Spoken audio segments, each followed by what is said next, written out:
Hello friends, welcome back to our channel. నేను మీ వాణి. అందరూ ఎలా ఉన్నారు? బాగున్నారా? నేనైతే బాగున్నాను. మీరందరూ కూడా బాగుండాలని మనస్ఫూర్తిగా అయితే కోరుకుంటున్నానండి. ఈరోజు మన ఛానల్లో రెసిపీ వచ్చేసి ఆరోగ్యానికి ఎంతో మేలు చేసే, అట్లాగే వెయిట్ లాస్ అవ్వాలన్నా, చెడు కొలెస్ట్రాల్ తగ్గాలన్నా, డయాబెటీస్ పేషెంట్స్ కూడా ఈజీగా తినగలిగే అరికల దోశని అయితే ఈజీగా, టేస్టీగా, అట్లాగే సాఫ్ట్గా ఎట్లా చేసుకోవాలో అయితే మనం ఈ వీడియోలో చూసేద్దామండి. ఇంకెందుకండి ఆలస్యం, ముందుగా అయితే వీడియోలోకి వెళ్దాం పదండి. ముందుగా అయితే ఏదైనా ఒక గిన్నె తీసుకుని పక్కన పెట్టుకుందాము. దానిలోనికి ఒక కప్పు నిండా అయితే అరికలండి. ఇవిగో ఇప్పుడు నేను చూపిస్తున్నాను చూడండి. ఇవైతే అరికలు. ఒక కప్పు నిండా అయితే తీసుకొని వీటిని వాటర్లో శుభ్రంగా అయితే కడిగేసుకొని మనము మళ్ళీ దీంట్లో శుభ్రమైన వాటర్ అయితే పోసేసుకొని మనము పక్కనైతే పెట్టేసుకుందాము. ఇవి ఒక 6 అవర్స్ పాటు అయితే మనకు నానాలండి. ఇవి మిల్లెట్స్ అనేవి నానడానికి మనకు చాలా టైం పడుతుంది కాబట్టి వీటిని సపరేట్గా అయితే నానబెట్టుకొని మనం పక్కనైతే పెట్టేసుకుందాము.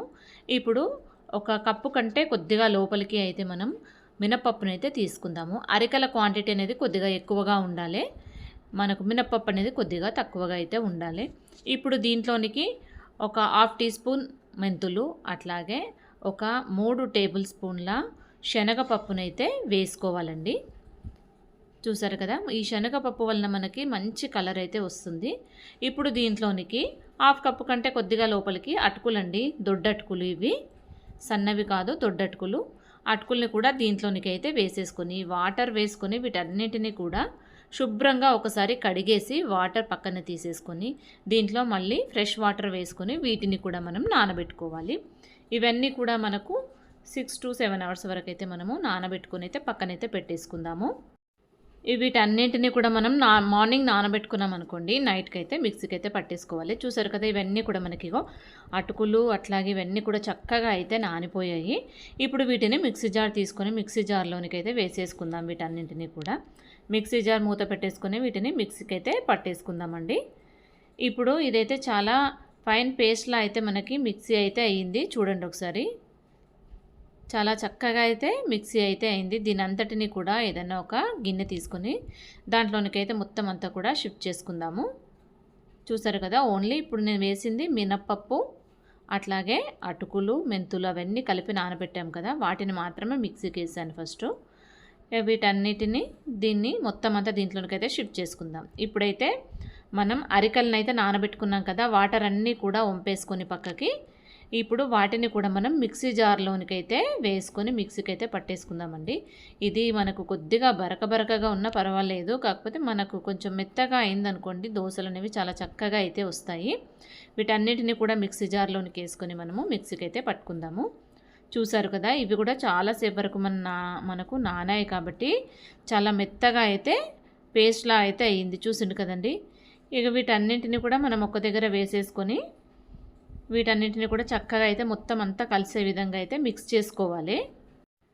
ఈ అరికల దోశ అనేది వెయిట్ లాస్ అవ్వాలి అనుకునే వాళ్ళకైతే చాలా బాగా పనిచేస్తుంది. వాళ్ళకు ఒక్కలకనే కాదండి, డయాబెటీస్ కూడా కంట్రోల్ చేస్తుంది, అట్లాగే బీపీని కూడా కంట్రోల్ చేస్తుంది. దీంట్లో చాలా విటమిన్స్ అయితే ఉంటాయి. మెగ్నీషియం, ఫాస్ఫరస్, విటమిన్ బి అనేవి కూడా పుష్కలంగా అయితే ఉంటాయి. ఈ పిండి అయితే మనం మొత్తం అంతా మిక్స్ చేసుకున్నాం కదండి, నైట్ అంతా కూడా మనం నానబెట్టుకుందాము. ఇది మొత్తం ఇప్పుడు మార్నింగ్ అయితే నేను దీన్ని ఇప్పుడు దోశకైతే వేద్దామనేసి అయితే తీసాను. చూసారు కదా, పిండి అయితే మనకి ఎంత చక్కగా పులిసింది. నైట్ అంతా కూడా ఇది చక్కగా అయితే నానిందండి. ఇప్పుడైతే దీంట్లో మనం రుచికి సరిపడా సాల్ట్ అయితే వేసుకుందామండి. నైటే వేసుకోకూడదు, మార్నింగ్ లేచిన తర్వాత మనం దోశ వేసే టైంలో అయితే అప్పుడు తీసుకొని మనం దీంట్లోనికి సాల్ట్ అయితే వేసుకుందాము. ఒక 2 స్పూన్ల సాల్ట్ అయితే వేసి మొత్తం అంతా కూడా కలిసే విధంగా ఒకసారి కలుపుకుందాము. దీంట్లోనే ఒక్కసారిగా అయితే వాటర్ అయితే వేసుకోకూడదండి. మనం ఎంతైతే క్వాంటిటీ చేసుకుంటున్నామో కొద్దిగా పక్కకు తీసుకొని అప్పుడు దాంట్లో అయితే మనం కొద్దిగా వాటర్ యాడ్ చేసుకుంటూ అప్పుడైతే చేసుకోవాలి. దీన్ని అయితే ఇప్పుడు మనం పక్కకైతే కొద్దిగా అయితే తీసుకుందాము. నార్మల్గా మనం చేసుకునే బియ్యం దోశ కామనే, ఇలా మిల్లెట్స్తో దోశ చేసి చూడండి, చాలా టేస్టీగా ఉంటుంది. కలర్ కూడా చాలా బాగుంటుంది, టేస్ట్ కూడా చాలా బాగుంటుంది. ఇప్పుడైతే స్టవ్ వెలిగించుకొని మనం పెనం పెట్టేసుకొని మనం ఇప్పుడైతే దోశనైతే వేసేసుకుందామండి. మనం దోశ వేసుకునే ముందైతే పెనాన్ని కొద్దిగా హీట్ ఎక్కనివ్వాలి. కొద్దిగా వేడెక్కిన తర్వాత మళ్ళీ మంటని మనము మీడియం లో ఫ్లేమ్లో ఉంచుకొని మనం దోసనైతే ఈ విధంగా వేసుకోవాలండి. ఇట్లా మనం అంతా స్ప్రెడ్ చేసుకున్న తర్వాత దీనిపైనుండి మనం కొద్దిగా అయితే చుట్టూ కూడా కొద్దిగా ఆయిల్ వేసుకుంటే మనకి చక్కగా అయితే ఇది ఫ్రై అయిపోతుంది. దీనైతే మీడియం ఫ్లేమ్లో ఉంచుకొని మనం చక్కగా అయితే ఫ్రై చేసుకోవాలి. చూడండి, మనము ఇందులో మినపప్పు కూడా యాడ్ చేయడం వలన దీనికి మంచి కలర్ అనేది వస్తుంది. మనకు బయట హోటల్లో ఏ విధంగా అయితే వస్తుందో సేమ్ అట్లాగైతే వస్తుంది. చూసారు కదా, మనకి ఒక సైడ్ అయితే మొత్తం అంతా వేగిపోయింది. మనం దీన్ని అయితే ఇట్లా ఫోల్డ్ చేసుకోవడమేనండి. నాకైతే ఇట్లా దోశని ఇట్లా రోల్ చేయడం అంటే చాలా ఇష్టము. నేను దోశ చేసిన ప్రతిసారి అయితే ఈ విధంగానైతే రోల్ చేస్తాను.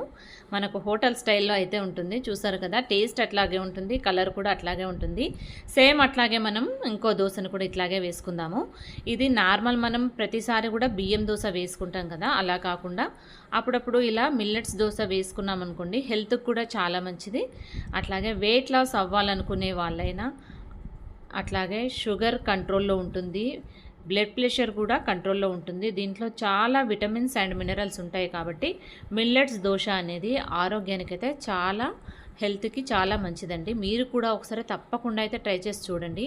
ఈ మిల్లెట్స్ దోశ టేస్ట్ ఏ విధంగా వచ్చింది, దోశ ఏ విధంగా వచ్చిందని అయితే నాకు ఒకసారి మీరు కామెంట్ బాక్స్లో అయితే కామెంట్ చేయండి. చూసారు కదా, మనకి రెండో దోశ కూడా మనకు కంప్లీట్ అయిపోయిందండి. సేమ్ అన్నీ కూడా ఇట్లాగే అయితే చేసుకోవడమేనండి. ఈజీ అండ్ టేస్టీ అరికల దోశ అయితే రెడీ అయిపోయింది. ఇప్పుడు దీనికి కాంబినేషన్లో మనం పల్లి చట్నీ అయితే చేసుకున్నామండి. పల్లి చట్నీ చేసి పక్కనైతే పెట్టేశాను. చూసారు కదా, మనకు వేడివేడిగా అరికల దోశ పల్లి చట్నీ అయితే రెడీ అయింది. ప్లీజ్ ఈ వీడియో కనుక మీకు నచ్చినట్లయితే లైక్ చేయండి, షేర్ చేయండి, అట్లాగే సబ్స్క్రైబ్ చేయడం మాత్రం మర్చిపోకండి.